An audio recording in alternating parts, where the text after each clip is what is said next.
ధన్యవాదాలు అధ్యక్ష. ముందుగా నాకు మాట్లాడడానికి అవకాశం ఇచ్చినందుకు మీకు ధన్యవాదాలు. మా పాలకుర్తి నియోజకవర్గంలోని పెద్దవంగర మండలం 2016లో ఏర్పడింది. అది పేరుకి మండలం అయితే ఏర్పాటు చేసిండ్రు, కానీ అన్ని గవర్నమెంట్ ఆఫీసెస్ అన్నీ కూడా రెంటెడ్ బిల్డింగ్స్లోనే ఉన్నాయి. దీనికి ఒక దాతలు ముందుకొచ్చి స్థలం ఇవ్వడం కూడా జరిగింది. దాంట్లో ఎంఆర్ఓ ఆఫీస్ ఆల్రెడీ ప్రారంభించి 50% పనులు కూడా పూర్తయినాయి. మిగతా 50% పనులు ఏవైతే ఉన్నాయో దానికి ₹1 కోటి అయితే ఆ బిల్డింగ్ సంపూర్ణంగా పూర్తవుతుంది. దానికి నిధులు ఇవ్వాలని సంబంధిత మంత్రివర్యులని అడుగుతున్నాం. అట్లనే అదే స్థలంలో ఎంపీడీఓ ఆఫీసు నిర్మించడానికి కూడా ప్లేస్ ఉంది, కాబట్టి దానికి కూడా శాంక్షన్ ఇవ్వాలి, ఆ నిధులు కూడా ఇవ్వాలి. అక్కడ పోలీస్ స్టేషన్కి కూడా స్థలం లేదు. పోలీస్ స్టేషన్ కూడా రెంటెడ్ బిల్డింగ్లోనే ఉంటుంది, కాబట్టి పోలీస్ స్టేషన్కి కూడా స్థలము మరియు నిధులు ఇవ్వాలని కోరుకుంటున్నా ఇన్ఛార్జ్ మినిస్టర్ గారిని, అట్లనే సంబంధిత మంత్రివర్యులని కూడా. ఇంకా మా పాలకుర్తి నియోజకవర్గంలోని పాలకుర్తి మండల్లో బస్ స్టేషన్, ఆ బస్ స్టేషన్ అయితే ఎవరు పట్టించుకున్న నాదుడే లేడు ఇన్ని రోజులు. మొన్న ఒక పెద్ద యాక్సిడెంట్ జరిగింది, బస్సు లారీ 2 కూడా ఢీకొన్నాయి. అయితే అక్కడ ఒక పాలకుర్తి సెంటర్ అని ఉంటుంది, ఆ సెంటర్లోనే బస్ స్టాండ్ అనేది యూజ్ చేయకుండా ప్రయాణికులందరూ కూడా అక్కడనే బస్ ఎక్కుతారు. ఎప్పుడు కూడా ఆ బస్ స్టేషన్ అనేది యూజ్ చేయలేదు.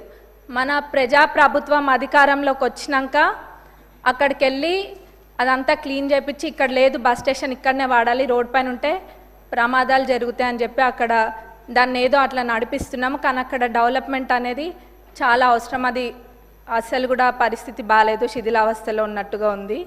కానీ ఇప్పుడు ఏదో టెంపరీగా అయితే క్లీన్ చేసి పెయింటింగ్ అవన్నీ కూడా వేసిండ్రు. ఆ బస్ స్టేషన్ డెవలప్మెంట్కి నిధులు ఇవ్వాలని ట్రాన్స్పోర్ట్ మినిస్టర్ గారిని, ఇన్ఛార్జ్ మినిస్టర్ గారిని కూడా అడుగుతున్నా. అట్లనే అన్నిటికన్నా ముఖ్యంగా మా పాలకుర్తి నియోజకవర్గ ప్రజల చిరకాలపు కోరిక దేవాదుల కింద ఉన్న ఫేజ్ 3 ప్యాకేజ్ 6లోని పాలకుర్తి మరియు చెన్నూరు రిజర్వాయర్లది. దాని ద్వారా మొత్తము 77,890 ఎకరాలకి సాగునీరు అందియొచ్చు. ఇది ఎంత నిర్లక్ష్యానికి గురైందంటే గతంలో అసలు మొత్తము 20-30% పనులు కూడా 10 ఏళ్లలో ఎప్పుడు కూడా పూర్తి కాలేదు. నేను గతంలో కూడా అడిగితే మన ఇరిగేషన్ మినిస్టర్ గారు సానుకూలంగా స్పందించి రివైజ్డ్ ఎస్టిమేట్ వేపిస్తే మొత్తం ఒక 1015 కోట్ల దాకా రివైజ్డ్ ఎస్టిమేట్ కూడా వచ్చింది. వారు దేవాదులలో ప్రత్యేక శ్రద్ధ చూపిస్తున్నారు మన ఇరిగేషన్ మినిస్టర్ గారు కూడా, ఎందుకంటే తక్కువ దాంతో ఎక్కువ ఆయకట్టుకి నీళ్ళు వస్తాయని చెప్పి. ప్రభుత్వం వచ్చినాక, మన ప్రజాప్రభుత్వం అధికారంలోకి వచ్చినాక అదే చేస్తున్నారు. ఎక్కడైనా కానీ తక్కువ ఖర్చుతోటి ఎక్కువ ఆయకట్టు ఎక్కువ వస్తుందో అట్లాంటి ప్రాజెక్టుల పైన దృష్టి పెట్టడం జరిగింది. అందులో మా పాలకుర్తి చెన్నూరు ఇది దేవాదులది కూడా ఉంది. కాబట్టి దీనికి నిధులు కేటాయించాలని మన ఉప ముఖ్యమంత్రి వర్యులని, ముఖ్యమంత్రి గారిని, ఇన్ఛార్జ్ మినిస్టర్ గారిని, ఇరిగేషన్ మినిస్టర్ గారిని కూడా కోరుకుంటున్నాం. ఎందుకంటే ఇది మా ప్రజలు ఎప్పటి నుంచో కోరుకుంటున్నారు, ఎప్పుడు కూడా అది పడవబడే ఉంది. కాబట్టి ఇది చేయడం వల్ల చాలా మటుకు రైతులకి మేలు చేకూరుతుంది మా ప్రాంతంలో. అందులో ఎక్కువ శాతం అంటే 45,000 ఎకరాలు, ఆ 77,000 ఏదైతే ఉందో అందులో 45,000 ఎకరాలు మా నియోజకవర్గానికి సంబంధించే ఉంది, 45,000 ఎకరాలు. అట్లనే తుంగతుర్తిలో 13,277 ఎకరాలు, స్టేషన్ గన్పూర్లో 9,378 ఎకర్స్కి, అట్లనే వర్ధన్నపేటలో 10,180 ఎకరాలకు కూడా దీని ద్వారా సాగునీరు అందుతుంది. ఇది చాలా ఇంపార్టెంట్ ప్రాజెక్ట్ కాబట్టి దీనికి నిధులు కేటాయించాలని కోరుకుంటున్నాను.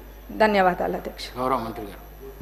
అధ్యక్ష, తమరి ద్వారా గౌరవ సభ్యురాలు సోదరేమని అడిగినట్లు ఏదైతే అన్కంప్లీటెడ్ ఉందో ఎంఆర్ఓ ఆఫీసు దాన్ని కంప్లీట్ చేస్తూ, అదే రకంగా MPDO office, police station, bus స్టాప్కి సంబంధించిన అంశాలు కూడా అడిగారు.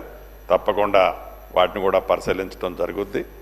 ముఖ్యంగా ఇరిగేషన్కి సంబంధించిన దేవాదుల ప్రాజెక్టుకు సంబంధించిన అంశంలో ఈ పాలకుర్తి నియోజకవర్గం కానీ ఆ పరిసర ప్రాంతాల్లో ఉండే మిగతా నియోజకవర్గాలకి కృష్ణా గోదావరి పరివాహక ప్రాంతానికి సంబంధించిన నీటి సరిగా రాని కారణంగా ఇబ్బంది పడుతున్నమాట వాస్తవం.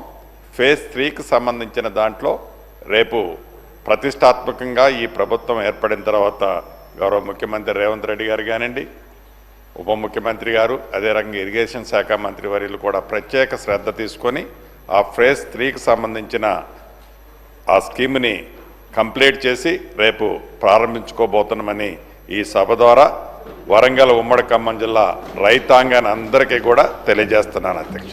Thank you.